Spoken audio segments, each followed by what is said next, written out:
Ladies and gentlemen, good day and welcome to the Renaissance Global Q1 FY26 earnings conference call.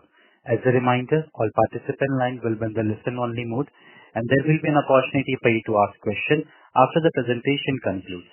Should you need assistance during the conference call, please signal an operator by pressing star then zero on your touchtone phone. I now hand the conference over to Mr. Jagdish Bhandari from Renaissance Global Limited. Thank you, and over to you, sir. Thank you, Danish. Good afternoon, everyone, and thank you for joining us on Renaissance Global Q2 FY26 earnings conference call. We have with us today Mr. Sumit Shah, Chairman and Global CEO, and Mr. Darshil Shah, Managing Director of the company. We would like to begin the call with a brief opening remarks from the management, following which we will have a forum open for an interactive question and answer session. Before we start, I would like to point out that some statements made in today's call may be a forward-looking in nature, and a disclaimer to this effect has been included in the results presentation shared with you earlier. I would now like to invite Mr. Sumit Shah to make his opening remarks. Thank you. Good afternoon, everyone. Thank you, Jagdish. Thank you for joining us for Renaissance Global's Q2 FY26 call. I'm pleased to welcome all of you as we review another quarter of strong operational delivery and strategic execution. Let me begin with an overview of our performance. The second quarter of FY26 has been characterized by sustained momentum and meaningful progress across our businesses. Revenues grew nearly 40% year over year. Part of this growth is on account of bullion sold to third-party factories in UAE for country of origin UAE manufacturing. This should normalize by Q4 FY26. Our direct-to-consumer business maintained its strong growth trajectory, delivering 43% year-over-year expansion. This performance was especially robust in our US D2C brands, which grew 60% year-over-year, supported by deeper consumer engagement and strengthened brand presence. Profitability also improved significantly. During this quarter, profit before tax increased 69% year-over-year to 23.7 crores, while profit after tax rose more than 80% year-over-year, reflecting better mix, operating leverage, and disciplined execution. Our cost optimization initiatives continue to deliver strong sustainable benefits.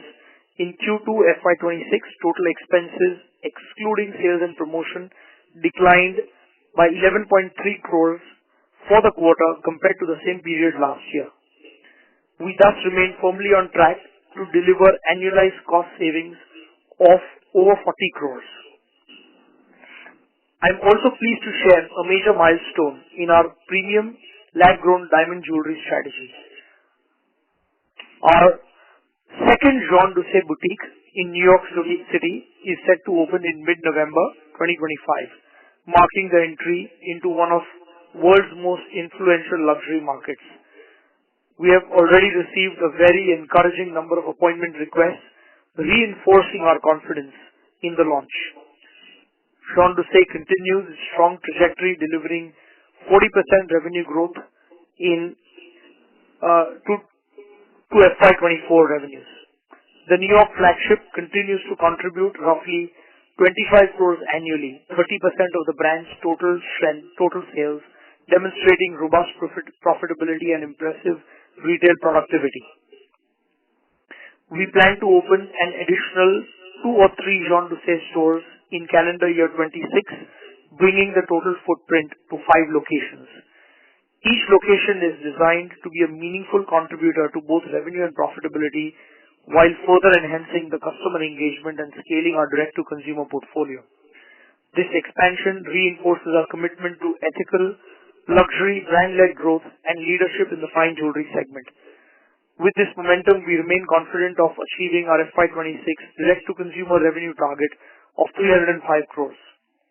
While the first half of FY26 demonstrates our ability to deliver consistent growth with improved profitability, despite a dynamic economic environment, our focus remains on enhancing brand equity, delivering operational excellence, and deepening our global partnerships. With a balanced business mix and disciplined execution, we believe we are well positioned to sustain our growth trajectory and create long-term value for stakeholders. With that, I'll hand over the call to Darshil for a detailed walkthrough of our financial performance. Thank you, Sumit. Good afternoon, everyone, and thank you for joining us. I'm pleased to share another quarter of strong financial performance for Q2 and the first half of FY26. Our sharpened strategic priorities, operational discipline, and focus on higher margin businesses continue to translate into improved outcomes. For Q2 FY26, revenues grew 40% year-on-year. Despite a dynamic operating environment, our strategy of scaling owned brands, enhancing efficiencies, and strengthening our portfolio mix is driving sustainable, high-quality growth. The momentum across H1 further reinforces this trajectory. EBITDA increased by 23.3% year-on-year to 43.1 crore, reflecting an improved product mix and disciplined cost management across the organization. The D2C business remains central to our long-term strategy.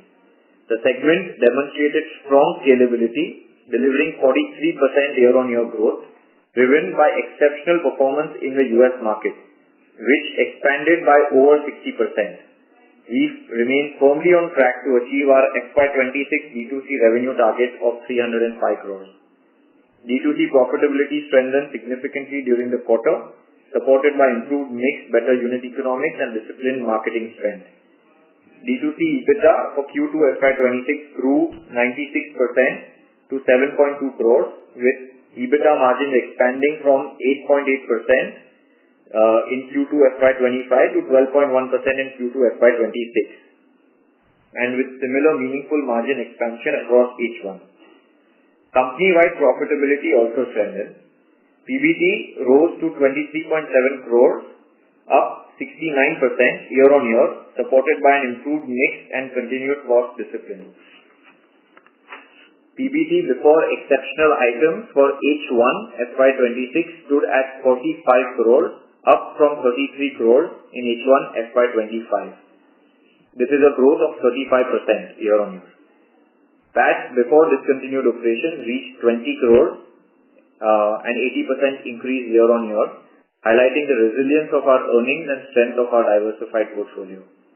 Our balance sheet continues to strengthen, with net debt improving to 0.24 compared to 0.27 last year, reflecting better working capital management and improved cash generation. Looking ahead, our strategic priorities remain firmly anchored in long-term value creation. We see significant opportunities to scale our D2C portfolio across both online channels and new store openings, especially in the US market, which continues to demonstrate strong traction and profitability. Our focus will remain on improving gross margins through product and channel mix optimization, strengthening marketing efficiency and customer retention, and maintaining disciplined cost management. With these actions, Renaissance Global is well positioned to deliver sustained, profitable growth and further strengthen its leadership in the high-margin, high-growth D2C segment. Thank you.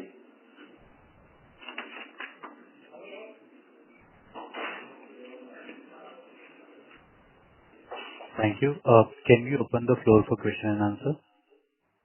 Yes. Thank you. Thank you so much, sir. And ladies and gentlemen, we'll begin with the question and answer session. Anyone who wishes to ask a question may press star and one on their touchtone telephone. If you wish to remove yourself from the question queue, you may press star and two. Participants are requested to use handsets while asking a question. Ladies and gentlemen, we'll wait for a moment while the question queue assembles.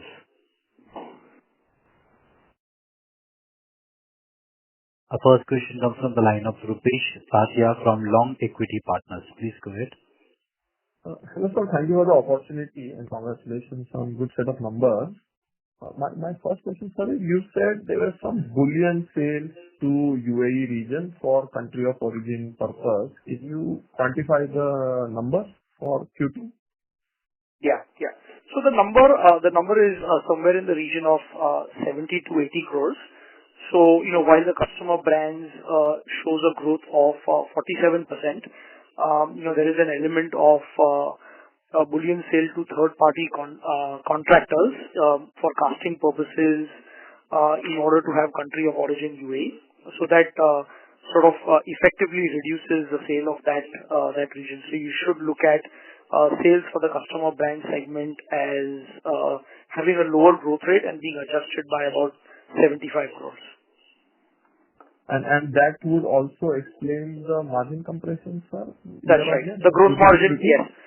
Yes, the gross margin compression is explained by this sale of gold to a third-party manufacturer in order to cast.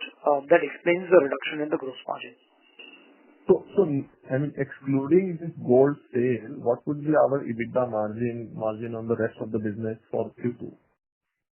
I haven't actually exactly calculated, but I think you can remove 75 crores from the sale and recalculate the EBITDA margin accordingly. Gold will be what, 2% EBITDA margin? Zero. Okay, it'll be We supplied gold to a supplier in order for him to do a process, manufacture it and supply it back to us. So it was a sale of raw material done to a supplier, but due to accounting rules, we had to recognize it as a sale. Okay, clear, sir. And so the other question is, whatever 350, 360 crore sale we did in Q2 for customer brand, net of gold, excluding this gold sale, what percentage of this will be lab-grown diamond? I would say that broadly our mix now would be about 40% lab-grown, 60% natural. This is across consolidated all segments, or this is just That's right. That's right. Across all segments. Okay. Customer brands will be a little bit lower. Direct to consumer would be higher. But consolidated across our business, excluding gold, would be about 40%. Okay. And that segment, at least one of your listed competitors does significantly better margin. So what would be the margins on this 40% of the business? I think the margins on lab-grown diamonds, according to us, are not really that largely that different from natural diamonds. They're in the similar range. So company average is what you're saying, 8-9%? So I think it was 9% for this quarter if you exclude the bullion. So what you're saying is lab-grown diamond margins are also similar? So I think that, I don't think that the margins differ due to lab-grown diamonds or non-lab-grown diamonds. The margins are higher based on the distribution channel. So our margins in lab-grown are now approaching 13-14% for our direct-to-consumer business. And they would be maybe in the 7-8% for the B2B business. So I think that the margins actually are dependent more on the medium of distribution and how you distribute rather than... So when you are selling to a large retailer, I don't think they allow you to make more money whether it's lab-grown or natural diamonds. I think the negotiation is more on sort of the product price, and raw material is one of the functions. We are not of the belief that the margins are higher in lab-grown diamonds in any given distribution channel. Okay, I see. Yeah. And in your, let's say, lab-grown diamond only, what percentage is finished jewelry and what percentage is, just a cut or polishing of the diamond? We are not in the business of cutting and polishing diamonds. All of our sales are finished jewelry. Okay, I see. So, what kind of, revenue growth and margin we can see for the December quarter? Because it's a season in the US market and it's one of the biggest quarter for us. And unfortunately, in this quarter only, the whole tariff scenario hasn't been resolved yet. So how ready are you? Do you feel we'll be able to grow? Will be able to make good margins? Any color around that? So I think we see strong momentum across our various lines of businesses, and we've shifted our country of origin now to UAE, and we see no challenges on the tariff front. So it's business as usual, and we see strong momentum across our various businesses. So how does the cost cost equation vary, sir, between India and UAE? Is UAE higher cost geography than India? I mean, without tariffs, I'm asking. It has maybe a 1% impact on our cost structure. So I think that the margins that you're seeing now of 9% have an impact of about 1% dilution due to the cost of manufacturing in UAE. That the margins would have been 10%. Okay. And what is the tariff on UAE from US? It's 10%. 10%. I see. Yeah. Okay. I'll come back in the queue, sir. Thank you for answering my question. Thank you. Our next question comes from the line of Palash Kawale from Nuvama Wealth. Please go ahead. Yeah, thank you for the opportunity, sir, and congratulations on good set of numbers. Sir, if I look at your absolute EBITDA for H1, there has been only 10% of growth, and this won't be having any effect of that bullion, right? Yes. So, how do you see H2 panning out? Because, if I look at your export numbers for month of October, those are very encouraging. So, how do you see on an absolute level EBITDA and PAT numbers panning out? Yeah, so I think so thank you for your question. I think one of the impacts obviously on the EBITDA is that we've had to incur due to the tariffs around 1% of revenue as additional cost of manufacturing in the UAE. So there is kind of a 4-5 crore kind of impact in this quarter on our expenses due to the fact that there were extra expenses incurred. So I think the absolute growth of 10 crores would have been 15 had it not been for the additional cost of manufacturing in the UAE. And I think Q3 being our largest quarter, we should see good operating leverage kicking in. So I think we're optimistic that we should be able to deliver very healthy numbers in Q3. And was there any one-off in October? Because when I see your export numbers, those are growth is very high. So is it because of the new store opening in New York, or is this the trend that there would be for the Q3? Yeah, I'm not sure, sort of the basis of your data. I mean, we obviously have had reasonably good Q3, but it's not been exponential from any standpoint. So maybe we can circle back as to where you got the data from, and Jagdish would be happy to sort of reply to your queries in terms of the numbers that you are seeing. Okay, sure. And so on cash flows, your operating cash flow is still negative. So any plan, like how should we see for this year, for the whole year? Can the operating cash flow become positive for this year? Yeah, I think absolutely. I think it's September is usually peak inventory. I mean, if you see year over year, we've now managed to reduce inventory by about 100 crores, and we will see positive cash flow from operations for this year. I think that March is probably a good time to evaluate once a lot of the payments have been received from the season. So I think that April to September is kind of peak build-up of inventory and shipping for the holiday season, and which we're in the process of doing now. And a lot of that working capital gets released during the course of the year. So H1 is really not a good way to look at the cash generated from operations. Yeah.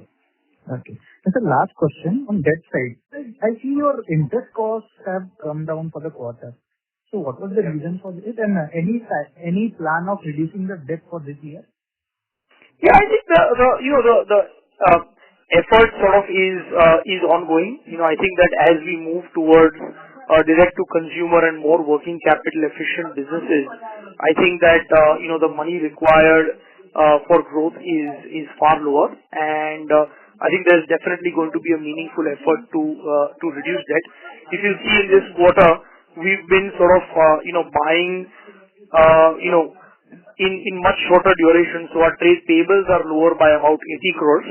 So we've made a meaningful effort because when you pay faster, the cost savings on paying your payables faster is much higher savings than the cost of debt as well. So we've sort of made a conscious decision to actually pay our trade payables much faster, thus trying to improve our profitability. But I think that, our current sort of working capital levels are kind of peak levels, and, we will see interest costs continue to reduce. I mean, they are currently lower because our utilization has been lower during the quarter. I think the year-end number is, the quarter-end number is a little bit elevated because of needs, October needs. We've had a very high sales number in, usually in October, November, December. So I think the utilization of funds is represented by lower interest costs during the course of the quarter and the year. And the last question, if I may, any plan of expanding on Indian front? Because I think that business has degrown in the quarter. So what are your long-term plans here? Parash, the thing is that we are currently seeing a far greater return on investment in opening the physical footprint in the US. A Jean Duce store requires an investment of about 6 crore rupees and does sales of around 25 crores with a gross margin delivered of 70%. So we are talking in excess of 17-18 crores of gross margin. Operating costs are 5 crores. So the expected profitability from each store is anywhere from 5 crores to 10 crores. So, the return on investment, we are not seeing that kind of return on investment in, selling diamond jewelry in India. The return metrics are 14-15% at best. I mean, we've seen competitors who are doing 10 lakh rupees per month per store, averaging, 1 to 2 crore rupees a year to 5 crore rupees a year. I mean, here we are talking about a 25 crore rupees store with a 5 crore investment. So, for us, the risk reward is far better in the US, opening 25 crore stores with a 5 crore investment, rather than, an 8 to 9 crore investment and delivering a 10 to 15% return on capital employed on the India front. I think, the metrics change dramatically when retailers in India sell gold jewelry. We are not in that business. So, obviously the business models of large retailers in India are very good. But retailers who sell diamond jewelry or lakh diamond jewelry, I think will, at least in our view and whatever we've seen of the landscape, will fail to deliver anything in excess of 10 to 15% return on capital employed. Okay, sir. Thank you. That's it from my side. Thank you for your answers and all the best for the upcoming quarter. Thank you. Thank you so much. Thank you. Thank you. Ladies and gentlemen, anyone who wishes to ask a question may press star and one on their touchtone telephone. Our next question comes from the line of Shrikant Parak from Prudent Investments. Please go ahead. Good afternoon. Am I audible? Yes, please go ahead. Yeah. First of all, heartily congratulations for a great set of numbers. I have just one simple query. There is a substantial increase in the sales. So there is a pre-booking of quarter 3 in this quarter. Have you realized some of the revenue into this quarter? So, I think as I mentioned earlier, I think that we've got to exclude about 75 crores of sales from our top line, due to the changes in the current quarter, as tariffs were introduced on India in August. We have purchased some bullion and sold to a subcontractor and then bought castings from them because, we are currently operating as country of origin UAE. So there is, some subcontracting of product being done in UAE. And thus, because of this, the sales numbers are higher by 75 crores as compared to, what the numbers should be. Okay. And I think so that the sale of the gold itself is the reason of the compression in the gross margin. That's right. Oh. So that was from all my side. Thank you. Yeah. Thank you, sir. Our next question comes from the line of Jigar Shah, an individual investor. Please go ahead.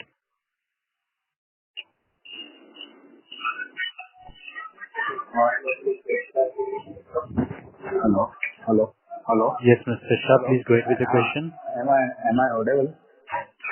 You are audible, however, there is a lot of background noise.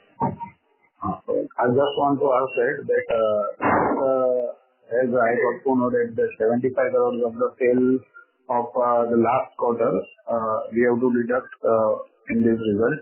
So just I want to ask that in this current quarter, what is the growth expectation of the company's growth prospects?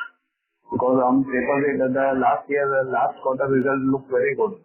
But just I want to ask. And about the debt, what is the future company's plan for reduction of the debt? Thanks. Yeah. So, as I mentioned earlier, I think that, we are seeing healthy momentum across the business, and, we expect to continue, 40 to 60% growth in our direct-to-consumer business. The licensed brands and customer business will be sort of low double-digit kind of growth. So we expect to see reasonable growth in the coming quarters. And in terms of our debt to equity, we're kind of comfortable with a net debt of around 200 crores odd that we are at as of today. As the business continues to generate cash, the gross debt number will continue to go down. We plan to manage debt prudently, keeping it, currently at 0.25 debt to equity, which we feel is a healthy number. And, as we sort of continue to generate cash, growth is obviously priority one. Number two would be debt reduction. So, we plan to use our balance sheet judiciously and balance growth along with debt management. Thank you. Thank you, sir. Thank you.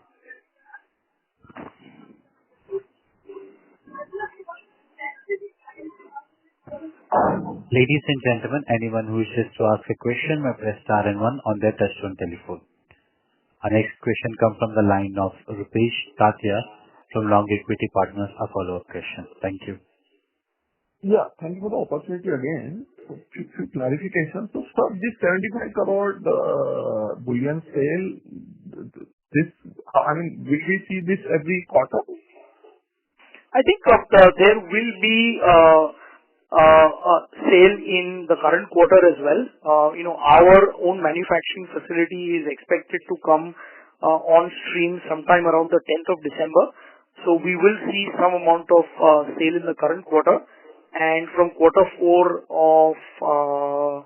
of the current year, it will discontinue because those sales would get knocked off in consolidation, since it will be a subsidiary of ours in the Middle East.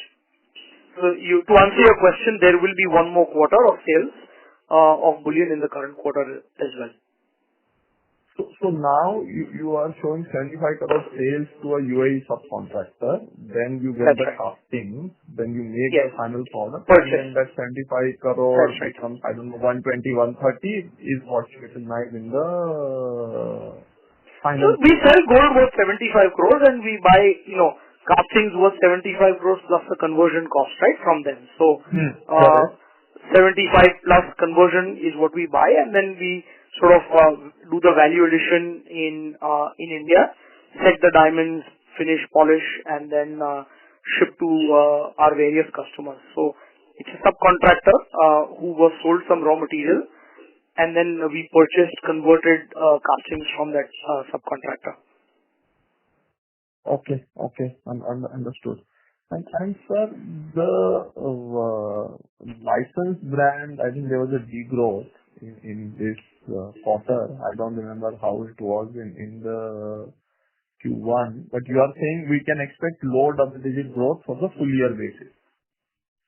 Yeah, so I think other than the D2C, I think the combined two other businesses should see low double-digit growth, and it's, I think, part intentional because those businesses are working capital intensive, and really our goal would be to, really accelerate the direct-to-consumer business while, keeping the growth on the other two businesses, licensed brands and customer brands, controlled to kind of low double digits, so that, the working capital remains manageable, because our working capital cycle is quite long, and, we don't want to end up in a position where the debt number goes up. So really, working capital efficiency-wise, the direct-to-consumer business is very, very efficient. And really the idea would be to, grow the direct-to-consumer business exponentially while keeping the growth of the other business in low double digits. Okay. In customer brands business, sir, is all of this business just pure gold jewelry, no lab-grown diamond, or there is some portion there as well of lab-grown diamond? No, there is no gold jewelry. It's only natural and lab-grown diamond jewelry. Currently, about 1/3 of the business there would be lab-grown diamond, and 2/3 would be natural diamond jewelry. But it's all studded jewelry. It's not plain gold jewelry. In customer brands? Yes. Across our entire business. We are not in the gold jewelry business. Okay. And I mean, sir, lab-grown in US, if one reads, newspapers, media reports and all, it seems that business is growing very fast, 30-40%, CAGR kind of growth. But what you are saying is that either you are not seeing that kind of growth in the customer brands, or you are not looking at it as a very lucrative opportunity. Yeah, I think that we are not looking at it as a very lucrative opportunity. We don't believe that the margins fundamentally are different when selling to large retailers, whether it is natural diamond jewelry or lab diamond jewelry, right? I mean, the large retailers know the prices of natural diamonds as well as lab diamonds, right? I mean, if in fact lab diamonds are far more transparent than natural diamonds because there are fewer qualities. So logically speaking, there is no reason why one should make better margins on lab-grown diamonds when selling to large retailers. We believe that category will remain, margin constraint when we are selling in the customer brand segment to large US retailers. So, our belief is that yes, while there is a transition, there is also a cannibalization of natural diamonds that's happening, which is why, our lab diamond share in the customer brand segment has gone from 3% to 30%. However, there has been some cannibalization of the natural diamond business as well. So I think when we look at that segment, customer brands, there is an effect of growth happening in lab diamonds, whereas there is a degrowth happening in natural diamonds. Interesting. Okay. And so final question is, any operating efficiencies we are looking in our operations which can take this 8.2% margin in customer brands to 10-11% in next 1 or 2 years? Anything obvious that we can do? Yeah. So I think that current quarter adjusted for the bullion, we are at about 9% margins. I think that as the share of direct to consumer increases, we are at about 13% margin. Our long-term guidance is that we believe that we can make 18 to 20% operating margins on the direct to consumer front, and mix change there will skew the margin upwards. And on the customer brand side, we've last year embarked on a cost reduction program where we've saved around 11 crores this quarter. So the run rate is 44 crores at the moment. And we expect that run rate to accelerate in Q4 to about 60 crores annually. So there's a further 15 crores of annual cost reduction that will happen between Q3 and Q4. So between cost savings and mix change, our margins should inch up, to double-digit numbers as you indicated. Okay. And to this cost efficiency program, can you give some qualitative color? What kind of things we are doing to take out this cost? So I think that I've elaborated on calls earlier as well. We reduced our manufacturing footprint because we are actually manufacturing higher average order value pieces due to lab grown rather than natural diamonds. and so we've optimized our factory footprint, reduced headcount. We've moved a lot of jobs from the US to India and sort of managing efficiency there. So we've looked at sort of all cost items across our organization, and as I mentioned earlier, we've reduced around 45 crores of annual cost savings. In the last quarter, we took a 12 crore charge off for the shutdown of the Bhavnagar manufacturing facility. So we've now for the past 12 months, been looking at various areas of the business and been reducing our cost footprint across the entire company. And in our manufacturing, sir, the wastage percentage would be at par with industry or better than industry? I think at par or better. I mean, usually, a lot of that data would be confidential, but we believe that we're at par. Okay. Thank you. Thank you for answering my question. Thank you, sir. Ladies and gentlemen, anyone who wishes to ask a question may press star and one on their touchtone telephone. Thank you. Our next question comes from the line of Vidhi from Radiant Capital. Please go ahead. Hello, am I audible? Hello. Yes, you are. Please go ahead, ma'am. Sir, I wanted to understand from you what kind of exit growth rate are you looking at for FY26 to register in FY26 and FY27, considering the dynamics of the business and the tariff situation and everything? So I think that we're largely mitigated most of the tariff impacts currently. As I mentioned earlier, our country of origin from a manufacturing perspective is now UAE for all of our US businesses. I think as you're seeing, we've seen healthy growth in H1. We continue to expect healthy growth. Obviously now the most important part of the year is coming up in the next 45 days. But I wouldn't want to comment on a specific number, but we're seeing the demand environment in general across the geographies in which we operate to be relatively healthy, and especially our direct to consumer business, which remains a focus, has grown at 60% for the quarter, and we expect that to continue for the coming quarters. Great, sir. Great. And sir, for India, how do you plan to scale up? I'm sorry, I missed the earlier commentary since my call got disconnected. So currently there is no immediate plans to scale up in India. I think that for now, we're trying to figure out the unit economics of our India business, and currently there is no concrete plans to scale up in India. Currently the plans are to scale up our direct-to-consumer businesses in the US, and there's a wait-and-watch approach towards our India footprint. Noted, sir. Great. Thank you so much, and all the best for the future. Thank you. Thank you.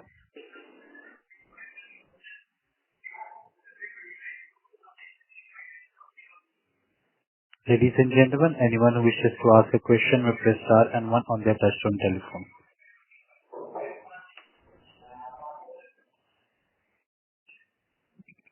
Thank you.